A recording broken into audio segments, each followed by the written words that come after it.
అమెరికాను ఇండియా వాడుకుంటుంది, కానీ ఇండియాను మేము వాడుకోవట్లేదు. వాళ్ళ వస్తువులను అమెరికాలో డంప్ చేస్తున్నారు. ఇది రోజు ట్రంప్ గొడవ. వాణిజ్య లోటు భారీగా ఉంది, ఇది మాకు నష్టం అంటున్నారు. అయితే ట్రంప్ బయటకు చెబుతున్న దానికి రియాలిటీకి అసలు సంబంధమే లేదు. అమెరికన్ కంపెనీలు మనతో వేల కోట్లు సంపాదించుకున్న విషయాలను ఎక్కడా మాట్లాడట్లేదు. పైగా అమెరికాతో భారత్ కంటే ఎక్కువ వాణిజ్య లోటు ఉన్న దేశాలను వదిలేసి ఒక్క భారత్ని టార్గెట్ చేయడం వెనుక సీక్రెట్స్ అన్నీ వెలుగులోకి వస్తున్నాయి. అవేంటో ఇప్పుడు డీకోడ్ చేద్దాం. అలాగే మనకు అమెరికాకు తేడా ఏంటో కూడా చూద్దాం.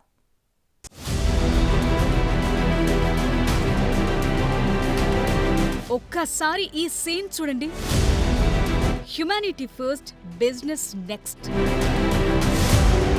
ఇది భారత్ ఫార్ములా. ఆఫ్ఘనిస్తాన్ భూకంపంతో 1500 మంది చనిపోయారు. చాలా మంది నిరాశ్రయులయ్యారు.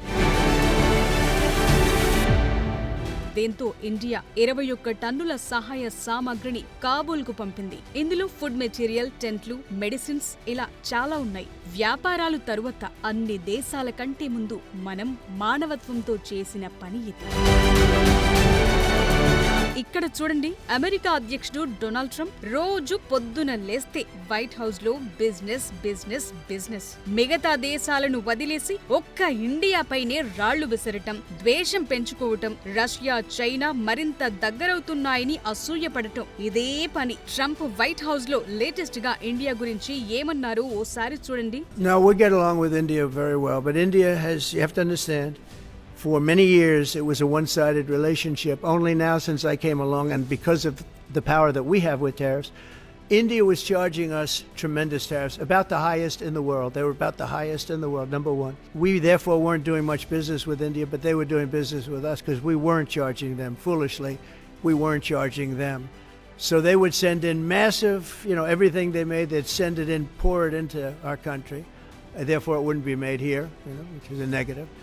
But we would not send in anything because they were charging us 100% tariffs. And, I'll give you an example, Harley Davidson. అది మ్యాటర్. ఇండియాకు భారీ వాణిజ్య లోటు ఉందని, భారత్ చర్యలతో అమెరికా లాస్ అవుతోందన్నారు. ఎవరైనా వింటే ట్రంప్ చెప్పిందే నిజమనుకుంటారు, కానీ అది కాదు. లెక్కలు ఎలా ఉన్నాయో డీకోడ్ చేద్దాం. అమెరికాకు చైనాతో $295.4 బిలియన్ వాణిజ్య లోటుంది. అదే యూరోపియన్ యూనియన్ తో $235.6 బిలియన్ లోటు, మెక్సికోతో $157.2 బిలియన్, వియత్నాంతో $113.1 బిలియన్, కెనడాతో $54.8 బిలియన్ ఉంది. ఇప్పుడు ఇండియా విషయానికొద్దాం. అమెరికాతో భారత్ వాణిజ్య లోటు $45.7 బిలియన్.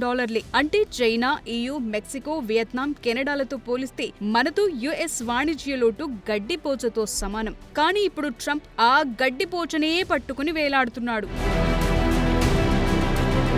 వాణిజ్య లోటు ఎక్కువ ఉన్న చైనాపై 30% టారిఫ్లు వేశారు ట్రంప్. అలాగే EUపై 15% టారిఫ్లతో సరిపెట్టారు. అదే మనపై మాత్రం 50% టారిఫ్లు బాధేశారు. ఇందులో చైనా ప్రతీకార సుంకాలకు దిగటంతో ట్రంప్ 50% నుంచి వెనక్కు తగ్గి 30% తగ్గించాడు. మనం కూడా మన IT ఎక్స్పర్ట్స్, సర్వీసెస్ సెక్టార్లో సహాయ నిరాకరణ చేస్తే గంటలో దిగొస్తాడు ట్రంప్. అందరిని ఇబ్బంది పెట్టి ఇబ్బంది పడటం మన నైజం కాదు. కాబట్టి ఆవేశంగా, భావోద్వేగాల ఆధారంగా భారత్ నిర్ణయాలు తీసుకోదు. కానీ టైం వస్తే తప్పదు.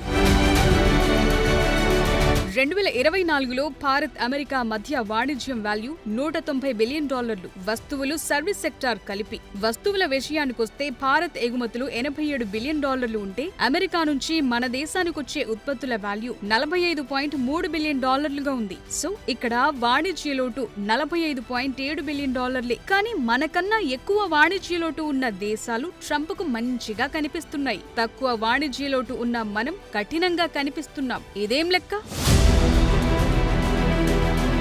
వస్తువుల వాణిజ్యంలో అమెరికా లోటులో ఉన్నప్పటికీ సర్వీసెస్ ట్రేడ్లో అమెరికాకు లాభముంది. IT, సాఫ్ట్వేర్, ఇతర సేవల్లో భారత్ అమెరికాకు గణనీయమైన ఎగుమతులు చేస్తుంది. దీంతో అమెరికా సర్వీసెస్ రంగంలో లాభం పొందుతోంది. దీంతో ట్రేడ్ దాదాపు ఈక్వల్ అయినట్లే. ఎందుకంటే భారత్ IT, సర్వీస్ సెక్టార్లు, ముఖ్యంగా సాఫ్ట్వేర్, IT సంబంధిత సేవలు, BPO, నాలెడ్జ్ ప్రాసెస్ అవుట్సోర్సింగ్ రంగాల్లో ప్రపంచంలో అగ్రగామిగా ఉంది. భారత్ ఐటీ సేవలు అమెరికా కంటే తక్కువ ఖర్చుతో అందుబాటులో ఉంటాయి. ఇక్కడి ఐటీ సర్వీసెస్ తో అమెరికన్ కంపెనీలు లాభపడుతున్నది ట్రంప్ కళ్లకు కనిపించట్లేదా? టీసీఎస్, ఇన్ఫోసిస్, విప్రో వంటి ఇండియన్ ఐటీ కంపెనీలు అమెరికన్ కంపెనీలకు software development, cloud services, data analytics వంటి సేవలను అందిస్తున్నాయి. ఇవి అమెరికాలో అదే సేవలను అందించే కంటే చాలా తక్కువ. మరిక్కడ కొంచెం కాదు, భారీగా లాభపడుతున్నది అమెరికన్ కంపెనీలు కాదా ట్రంప్ అన్న ప్రశ్నలొస్తున్నాయి. మన ఐటీ బ్యాకెండ్ సపోర్ట్ తోనే అమెరికన్ బ్యాంకులు, ఆరోగ్య సంరక్షణ సంస్థలు, రిటైల్ కంపెనీలు డిజిటల్ ట్రాన్స్ఫర్మేషన్ ను సాధిస్తున్నాయి. 24/7 సర్వీసులు అందించగలుగుతున్నాయి. ఇండియన్ ఐటీ సేవలు అమెరికన్ కంపెనీల గ్లోబల్ సప్లై చైన్ లో కీ రోల్ గా ఉన్నాయి. ఆ కంపెనీలు వరల్డ్ వైడ్ గా ఎఫెక్ట్ చూపుతున్నాయంటే భారతీయ ఐటీ సెక్టార్ కారణం. అంటే ఇక్కడ ట్రంప్ తెలుసుకోవాల్సింది ఏంటంటే, ఒక ఉత్పత్తుల విషయాన్నే పట్టుకుని వేలాడితే లాభం లేదు. మన వైపు నుంచి చాలా బెనిఫిట్స్ అమెరికాకు వెళుతున్నాయి. సో ట్రంప్ పరిస్థితి ఎంత జోకర్ గా మారిందంటే, ట్రంప్ ఇస్ డెడ్ అన్న హ్యాష్ ట్యాగ్ ట్రెండింగ్ అయింది. తాను చావలేదు అని స్వయంగా వైట్ హౌస్ ప్రెస్ మీట్ లో చెప్పుకోవాల్సొచ్చింది ట్రంప్. సో భారత్ పై సుంకాలు వేయటం వెనుక పెద్ద లాజిక్స్ ఏమీ లేవు. కేవలం ట్రంప్ కుటుంబ వ్యాపారాల మతలబులున్నాయి. ఆయన వ్యక్తిగత ఈగోలే కారణం. అవేంటో కూడా 1 by 1 ఢీకొచ్చేద్దాం. భారీ వాణిజ్య లోటున్న దేశాలను వదిలేసి ట్రంప్ ఒక్క భారత్నే టార్గెట్ ఎందుకు చేశారో మనం చెప్పనక్కర్లేదు. అమెరికా మాజీ జాతీయ భద్రతా సలహాదారులు, వైట్ హౌస్ మాజీ సలహాదారులు, రక్షణ రంగ నిపుణులు, అమెరికన్ కాంగ్రెస్ సభ్యులే అంటున్నారు. ట్రంప్ కుటుంబ వ్యాపారాల కోసమే ఈ గేమ్ డైలీ సీరియల్లా నడుస్తోందని అంటున్నారు. ఇంతకీ ట్రంప్ కుటుంబం పాకిస్తాన్తో ఎలా వ్యాపారం చేయాలని స్కెచ్ వేసిందో చూద్దాం. Basically, a group of countries that are anti the United States, and India is a member of that, if you can believe it. It's an attack on the dollar, and we're not going to let anybody attack the dollar. So it's partially BRICS, and it's partially the trade situation. It's the deficit. We had a tremendous deficit. So, as you know, Prime Minister Modi is a friend of mine, but they don't do very much business in terms of business with us. They sell a lot to us, but we don't buy from them. You know why? Because the tariff is so high. They have one of the highest tariffs in the world.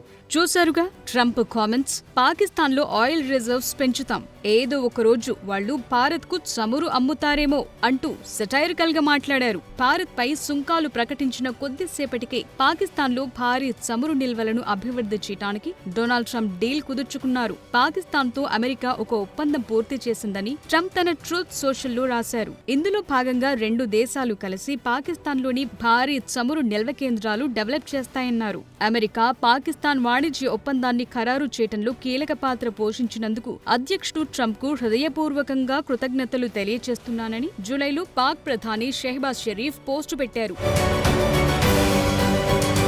మరి ఉన్నట్లుండి Trump కు పాకిస్తాన్ పై ప్రేమ పెరగటానికి చాలా reasons ఉన్నాయంటున్నారు. Trump కుటుంబంతో వాణిజ్యానికి పాకిస్తాన్ అంగీకరించింది కాబట్టే ఆయన భారత్ ను పక్కన పెట్టారని అమెరికా జాతీయ భద్రతా వ్యవహారాల మాజీ సలహాదారు జేక్ సలివాన్ అభిప్రాయపడ్డారు. అంటే ఇక్కడ అసలైన లాజిక్స్ అర్థం చేసుకోవచ్చు. పాకిస్తాన్ అయితే ప్రతిదానికి తలూపుతుంది, ఆడించినట్లు ఆడుతుంది. మన లెక్క వేరు కాబట్టి అలా ట్రంప్ అటువైపు ఫోకస్ పెంచారు. పైగా పెద్దాయన్ను నోబెల్ శాంతి బహుమతికి నామినేట్ చేసింది పాకిస్తాన్. భారత్ పాక్ యుద్ధాన్ని స్వయంగా ఆపానని క్లెయిమ్ చేసుకున్నాడు ట్రంప్. మనం ఆ విషయాన్ని ఒప్పుకోలేదు. ఇందులో ట్రంప్ చేసిందేమీ లేదని భారత్ బహిరంగంగానే చెప్పింది. అది కూడా ట్రంప్ కు నచ్చలేదు. సో మనపై 50% టారిఫ్ల వెనుక ట్రంప్ కుటుంబ వ్యాపారాలు, వ్యక్తిగత ఈగోలే కారణమన్నది అమెరికన్ నిపుణులే చెప్తున్న మాట. అవేంటో చూద్దాం.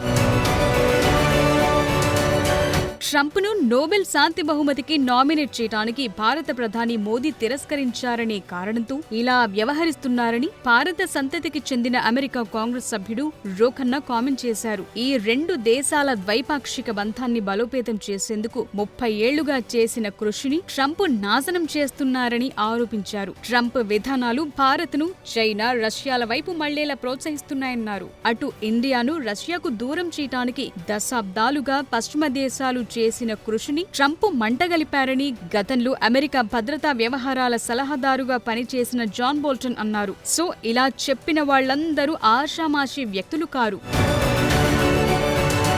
ట్రంప్ ఇదొక్కటే కాదు, రెండోసారి అధికారంలోకి వచ్చాక చాలా చేస్తున్నారు. ఈ ఏడాది జనవరి 20న రెండోసారి అధ్యక్షుడిగా ప్రమాణ స్వీకారం చేసిన రోజున డొనాల్డ్ ట్రంప్ WHO నుండి తప్పుకునేందుకు ఎగ్జిక్యూటివ్ ఆర్డర్ జారీ చేశారు. 1 సంవత్సరం నోటీస్ పీరియడ్ తో 2026 జనవరి 22 నుంచి ఇది అమల్లోకొస్తుంది. WHOకు అమెరికా నిధులందుతున్నాయి. దీంతో పేద దేశాలకు మేలు జరుగుతోంది. ఎంత దారుణం! నిధుల్లేవు, ఏమీ ఇచ్చేది లేదు, ఎవరు ఎటైనా చావని అంటున్నాడు ట్రంప్. అంతేకాదు, అంతకు ముందు టర్మ్ లో యునెస్కో నుంచి అమెరికా బయటకొచ్చేలా చేశారు. చైనా ప్రభావం పెరుగుతోందని కారణం చూపారు. ఇది కరెక్టేనా? ట్రంప్ తన మొదటి టర్మ్ లో పారిస్ క్లైమేట్ అగ్రిమెంట్ నుండి అమెరికాను తప్పించే నిర్ణయం తీసుకున్నారు. బైడెన్ 2021లో అమెరికాను తిరిగి ఈ ఒప్పందంలో చేర్చారు. కానీ ఇప్పుడు మళ్లీ నీలినీడలే. ఇంటర్నేషనల్ క్రిమినల్ కోర్టుతో సహకారాన్ని తగ్గించేశారు. అంతెందుకు, వరల్డ్ ట్రేడ్ ఆర్గనైజేషన్ నుంచి కూడా బయటకొస్తానని బహిరంగంగానే బెదిరిస్తున్నాడు ట్రంప్. అమెరికాకు WTO నష్టం చేస్తోందని, చైనాకు మేలు చేస్తున్నారన్న రీజన్ చూపించారు. కారణం అది కాదు. WTO నుంచి బయటకొస్తే ఏ దేశంపై అన్యాయంగా ఎంతైనా టారిఫ్లు వేసుకోవచ్చు, క్వశ్చన్ చేసేవారుండరు అన్నది ట్రంప్ ధీమా. అయితే అమెరికా ఏ సంస్థ నుంచి వెళ్లిపోయినా పర్వాలేదు, చూసుకుందాం అంటున్నాయి రష్యా, చైనా, భారత్. ఆఖరికి వరల్డ్ బ్యాంకుకు బదులు బ్రిక్ బ్యాంక్, SCO బ్యాంక్ ఇలా ఆల్టర్నేట్స్ చూస్తున్నాయి.